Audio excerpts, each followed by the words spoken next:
Hossein Locker. হতে পারে এই বার্তাটি সেই উত্তর যার জন্য অনেকেই মনে মনে এতদিন ধরে দোয়া করে আসছিলেন, তাই কথাগুলো একটু মন দিয়ে শোনার অনুরোধ রইল। হ্যাঁ, আমি জানি অনেকেই এই মুহূর্তে ভীষণ ক্লান্ত, পরিশ্রান্ত, তাই না? যখন অনেক চেষ্টা করার পরেও মনে হয় কিছু হচ্ছে না, চারদিকটা কেমন যেন একদম চুপচাপ, একটা গভীর নীরবতায় ঘেরা। প্রতিদিনের রুটিনটা যেন একই বৃত্তে ঘুরছে। সকালে উঠে সিভিটা আরেকবার ঠিক করা, নতুন করে আবেদন করা, আর তারপর সারা দিন হয়তো ২০ বারেরও বেশি ইমেল চেক করা, এই ভেবে যে হয়তো এবার একটা ভালো খবর আসবে। প্রতি রাতে জায়নামাজে বসে কত দোয়া, কিন্তু দিন শেষে ফলাফলটা কি? গভীর এক নীরবতা, কোনো কল নেই, কোনো ইন্টারভিউয়ের ডাক নেই, কিচ্ছু না, শুধু হতাশা। আর এই অসহ্য নীরবতার মধ্যে মনের ভেতর থেকে একটা প্রশ্ন ফিসফিস করে ওঠে, তাই না? ইয়া আল্লাহ, আমার বেলাতেই কেন এমন হচ্ছে? আমার জন্য কোনো কিছুই কেন কাজে লাগছে না? এই প্রশ্নটা যে কি পরিমাণ যন্ত্রণার তা কেবল সেই জানে যার মন এটা অনুভব করে। কিন্তু এখন যে কথাটা বলতে যাচ্ছি সেটা খুব মন দিয়ে শুনুন, খুব গুরুত্বপূর্ণ। আপনাকে আসলে প্রত্যাখ্যান করা হচ্ছে না, বরং আপনাকে সঠিক পথে নিয়ে যাওয়া হচ্ছে। যাকে আমরা ভাবছি রিজেকশন বা প্রত্যাখ্যান, সেটা আসলে আল্লাহর পক্ষ থেকে রিডিরেকশন। দুনিয়ার চোখে যেটা একটা বন্ধ দরজা, আল্লাহর কাছে তার মানে হলো, থামো, আমি তোমার জন্য এর চেয়েও ভালো কিছু রেখেছি। চলুন আমরা এমন দুটো গল্প শুনি যেগুলোর সাথে হয়তো অনেকেই নিজের জীবনকে মেলাতে পারবেন। গল্পটা আকবর আর সোফিয়ার। এই হলো আকবর। প্রতিদিন ভোরে ওঠে, ফজরের নামাজটা পড়ে আর বুক ভরা আশা নিয়ে ল্যাপটপটা খোলে। 10টা নতুন জবের ট্যাব ওপেন করে, কভার লেটারটা আরেকবার লেখে, আরেকবার পাল্টায়, আর অপেক্ষা করে। কিন্তু দিন শেষে সেই একই নীরবতা। একটা সময় সে ভাবতে শুরু করে, হয়তো সমস্যাটা আমার মধ্যেই, আমি হয়তো যথেষ্ট ভালো না। আর অন্যদিকে সোফিয়া, ভার্সিটির টপার, খুবই মেধাবী একটা মেয়ে। প্রতি রাতে তাহাজ্জুদের নামাজে জায়নামাজ ভিজিয়ে দোয়া করে, ইয়া রব, আমার জন্য একটা পথ খুলে দাও প্লিজ।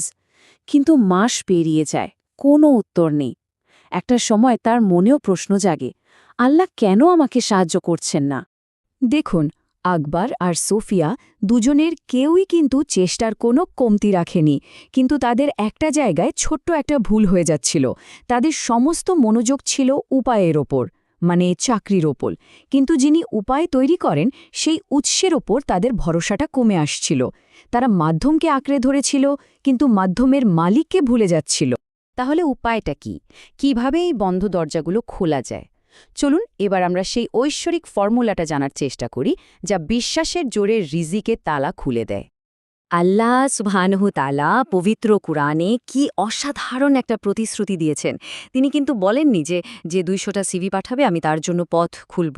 না, তিনি বলেছেন যে আল্লাহকে ভয় করবে, মানে তাকওয়া অবলম্বন করবে, আল্লাহ তার জন্য বের হওয়ার পথ তৈরি করে দেবেন এবং এমন জায়গা থেকে রিজিক দেবেন যা সে কল্পনাও করতে পারে না। আর এই তাকওয়া মানে কি? এর মানে হলো প্রতিটা মুহূর্তে আল্লাহকে মনে রাখা, তার প্রতি সচেতন থাকা। এটাই হলো সেই মাস্টার কি, যা যে কোনো বন্ধ দরজা খুলে দিতে পারে। তাকওয়াই ভাগ্য পরিবর্তন করে দেয়। একটা কথা মনে রাখা খুব জরুরি, রিজিক কিন্তু সবসময় যোগ্যতাকে অনুসরণ করে না, রিজিক অন্তরকে অনুসরণ করে। আমাদের সাধারণ চিন্তাটা কি? আমরা ভাবি কঠোর পরিশ্রম করলেই রিজিক আসবে, কিন্তু আল্লাহর প্রতিশ্রুতিটা দেখুন, একদম অন্যরকম। তিনি বলছেন তাকওয়া, অর্থাৎ তার প্রতি ভয় আর ভালোবাসা থাকলে তিনি এমন জায়গা থেকে রিজিকের ব্যবস্থা করবেন যা আমাদের চিন্তারও বাইরে। তাহলে যেটাকে আমরা দেরি বা বিলম্ব ভাবছি, সেটা আসলে আল্লাহর পক্ষ থেকে একটা সুরক্ষা বা প্রোটেকশন। একবার ভাবুন তো, হতে পারে যে চাকরিটার জন্য এত আফসোস হচ্ছে, সেটার ভেতরে এমন কিছু ছিল যা আমাদের ঈমানের জন্য ক্ষতিকর হতে পারে আল্লাহ আমাদের সেই বিপদ থেকে বাঁচিয়ে দিচ্ছেন। তাই হতাশ না হয়ে বলা উচিত, আলহামদুলিল্লাহ, আল্লাহ আমাকে এমন কিছু থেকে বাঁচিয়েছেন যা আমি দেখতে পারছিলাম না। বেশ, তাহলে এখন আমাদের কি করা উচিত? চলুন এমন কিছু বাস্তব পদক্ষেপের কথা জেনে নিই, যেগুলো আমাদের আল্লাহর পরিকল্পনার সাথে নিজেদের মেলাতে সাহায্য করবে। রিজিকের এই ঐশ্বরিক নিয়মগুলো একটু খেয়াল করা যাক। 1. চেষ্টা। অবশ্যই চেষ্টা চালিয়ে যেতে হবে, শিখতে হবে, নিজেকে আরও উন্নত করতে হবে, কিন্তু মনটাকে আল্লাহর সাথে জুড়ে রাখতে হবে। 2. তাকওয়া। অন্তরটাকে পবিত্র রাখতে হবে, কারণ গুনাহ কিন্তু রিজিকের পথে একটা বড় বাধা হয়ে দাঁড়াতে পারে। 3. তাওয়াক্কুল। ভরসা করতে হবে আল্লাহর উপর, ঠিক ওই পাখিগুলোর মতো যারা প্রতিদিন সকালে খালি পেটে বাসা থেকে বেরোয় কিন্তু ভরসা রাখে তাদের রবের উপর। আর 4. সাদকা। নিজের যা আছে সেখান থেকে সামান্য কিছু হলেও দান করা, কারণ সাদকা হল বরকতের চুম্বকের মতো। আর সব কিছুর মূলে যে পরিবর্তনটা আনতে হবে সেটা হলো আমাদের মানসিকতায়। আমার একটা চাকরি দরকার, এই চিন্তাটা মাথা থেকে ঝেড়ে ফেলে দিয়ে বলা শুরু করতে হবে আমার আল্লাহকে দরকার, কারণ যার সাথে আল্লাহ থাকেন রিজিক তো তার পেছনে দৌড়ায়। চলুন এই মুহূর্তটা চলে যাওয়ার আগে আমরা সবাই মিলে অন্তর থেকে একটা দোয়া করি। কে জানে, এই দোয়াটাই হয়তো অনেকের জীবনের মোড় ঘুরিয়ে দেবে। আসুন আমরা সবাই একসাথে দোয়া করি।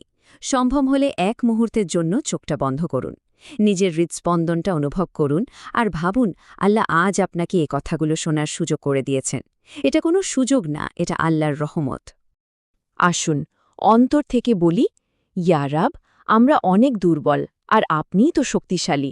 আমরা পথ হারিয়ে ফেলি আর আপনিই তো পথ দেখান। আমাদের কোনো গুনাহের কারণে যদি আমাদের রিজিক আটকে থাকে, দয়া করে আমাদের ক্ষমা করে দিন, আমাদের অন্তরকে পবিত্র করে দিন।